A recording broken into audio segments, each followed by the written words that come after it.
My name is Daniele Ganser. I'm a historian researching international politics and economic affairs of the last 60 years. I teach at Basel University in Switzerland, and my book, NATO's Secret Armies, Operation Gladio and Terrorism in Western Europe, deals with secret warfare in Western Europe during the Cold War. In Italy, the secret army was named Gladio, so many people know of the whole story with that keyword Gladio, because if you type in Gladio on the internet, that's really the keyword that brings you to these secret armies. And it was the name of the stay-behind army of NATO in Italy, and it was discovered in 1990, so that's already 20 years ago. A stay-behind army is a secret network of soldiers who waits until an invasion has actually happened and until a country is occupied. So it stays behind enemy lines and has arms caches across the country and then fights the occupying powers. So it's sort of special forces who operate behind enemy lines. The important thing to understand is that the secret armies had two purposes. First, they were to be ready in case of a Soviet invasion. I mean, if you think back the Cold War, we always had this fear in Western Europe that the Soviet Union would invade and occupy Western Europe. So British and American soldiers and generals planned for that event and therefore set up secret armies.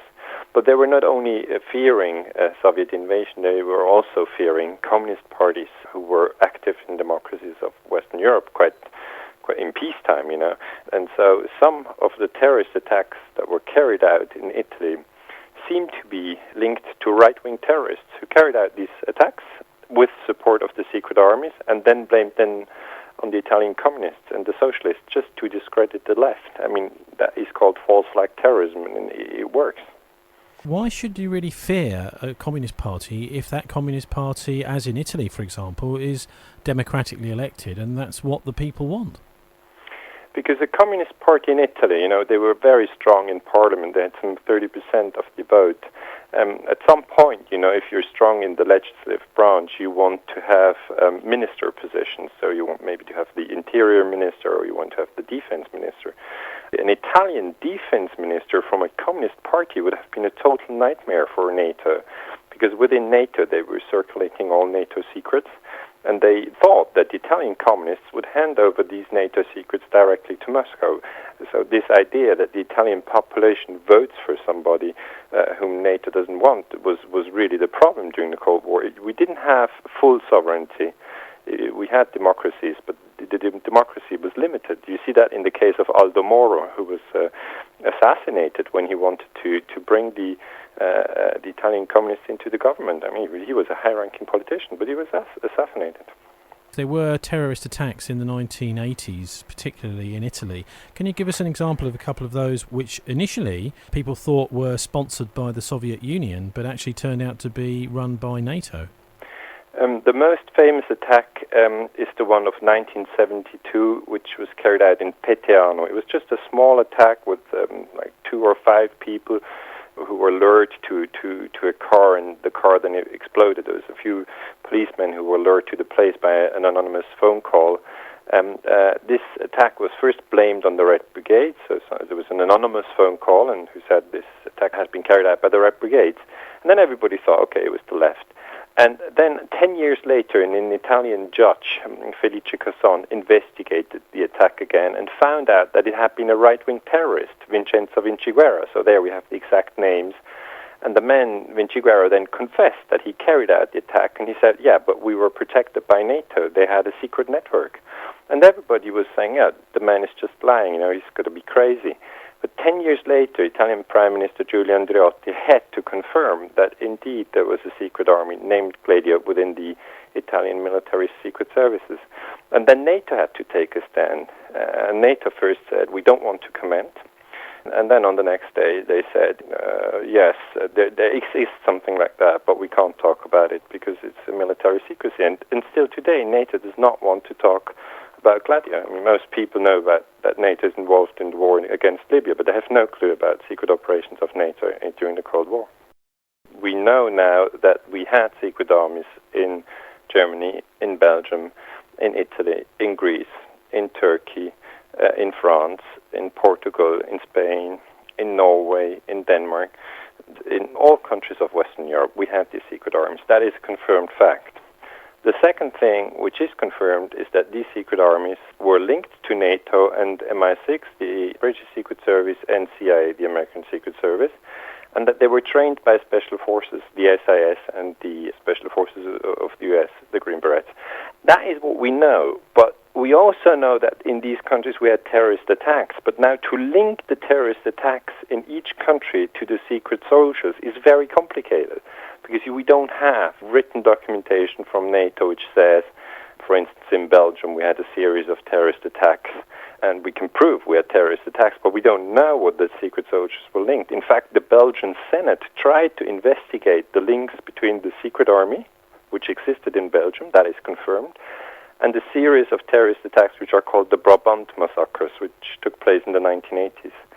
And in Germany we had another terrorist attack in Munich in 1980, which was also supposedly linked to the secret network. But there again, people died who wanted to make a statement, and it's very complicated. So it's still an ongoing investigation. Why should NATO be blowing up bombs in Western Europe and blaming it on somebody else? I mean, most of us think of NATO as a military protection for members of the public in the West. That's the way I thought of NATO as well in the beginning. I mean, at school, in school I was told that NATO helps to protect democracies, and that you're on the other side of the Iron Curtain with the Warsaw Pact, and there we know they had no respect for human rights and civil rights and crushed down people and everything else. And we know all the details about that. But we know very little, in fact, about secret policies that were carried out in Western Europe during the Cold War. And when I researched for my book, it took me about 4 years. I wrote to NATO and asked them about documentation. I wrote to the CIA and etc. It was part of my PhD at the London School of Economics. I was there and I was in other countries, and it just turned out that NATO wouldn't want to talk about it. So all I learned was really from Italian generals who were directing these secret armies, and they explained that NATO, CIA, and MI6 were concerned about the threat of a Soviet invasion. That was one purpose. And they were concerned about opposition within the countries that belong to NATO. And they used a strategy of tension, which basically means that you carry out a false flag terrorist attack and blame it on somebody else. Blame it on your political opponent. Today that would be a Muslim jihadist Al-Qaeda thing. But back in the Cold War, the false flag obviously was blamed on communists. So people at the time had no chance to find out who was really behind the attack. And now, even with 30 or 40 years distance, for us as historians, it's very, very difficult to reconstruct the whole story. If there was a terrorist attack somewhere in Europe, how do we know whether it's an Al-Qaeda attack, possibly China in the future, and we may be in confrontation with China, or if it's NATO that's blown up a bomb? In fact, we don't know. That's the scary thing. If we see a terrorist attack, we have the media telling us the next day who it was. I mean, that was the same thing in London, in Madrid. We had this on 9/11, we had this in Mumbai, we have this all over the place, in Bali, etc. So you usually have the terrorist attack which shocks the entire population, because the shock effect is, it could have been me dying on that airplane or airport or train station, etc. That is the strategy of tension. People are shocked. And then the next day, when everybody's still in shock, you insert the message who it was. And scientists who then later try to find out whether that message was true or not face a lot of difficulties, because we research, in some cases, it's private terrorism. So it can be the Red Brigades. They, in fact, carried out terrorist attacks. So, in some cases it's true, or it can be Al-Qaeda. In some cases they carry out terrorist attacks. But in other cases it's state-sponsored terrorism, so that you actually have the taxes going to the government, who gives it to the secret services, who then hand it over to sinister criminals who carry out some terrorist attacks. And that makes it really complicated for historians to differentiate. In each case, is it state-sponsored terrorism or is it private terrorism of a criminal group? Yeah, it almost sounds to me, Daniel, as if there's a bit of wrestling going on here between the politicians in Western Europe and NATO to command the agenda as to where the real threats are from. Would you agree with that? Yeah, I mean, that is going on because we are being maneuvered through stories. We always hear stories of a threat. At the time of the Cold War, and here the data is really clear, we in the West were told that all actions that were evil were actually directed by Moscow. So it's clear that every terrorist attack was somehow directed by Moscow or communists in Western Europe. And now we find out that we've had NATO, the CIA, and MI6 and other groups who were actually our structure to protect us, who are linked to terrorist attacks. Or we have data in Northern Ireland where you also have false flags terrorism. Or we have, for instance, that's an interesting story, we have the French who were angry with Greenpeace protesting in New Zealand against the French were carrying out nuclear testing in the Pacific, and then Greenpeace went there with their boat and got in the way, so they couldn't do their nuclear testing in the Pacific. So they went there and blew up the Greenpeace ship. And then the French Secret Service, that was state terrorism in the 1980s, and then the French Secret Service said, no, we have nothing to do with it. And it took, 5 or 10 years to get the full story. So I'm telling you, to research terrorism is incredibly difficult. Now, one of the worrying things that you've said there is that the CIA and MI6 seem to be quite key people in this, along with NATO intelligence in Brussels. Is it right then that the British seem to be doing quite a lot of the training of these stay-behind terrorists in the Gladio case, but also they are themselves state terrorists when they're blowing up ordinary people? I mean, that is a highly delicate question that you ask. But I mean, most people in UK, and I started in UK, and most people would say, no, it's impossible. How could my tax money be used to blow up anybody? I mean, the MI6, if ever it does anything like that, will be attacked by the press, and then Parliament would watch over them, and some judge would step in and stop the whole thing. And what I can tell you is that Parliament has no clue about state-sponsored terrorism. I mean, if you research the archives, you find nothing on it.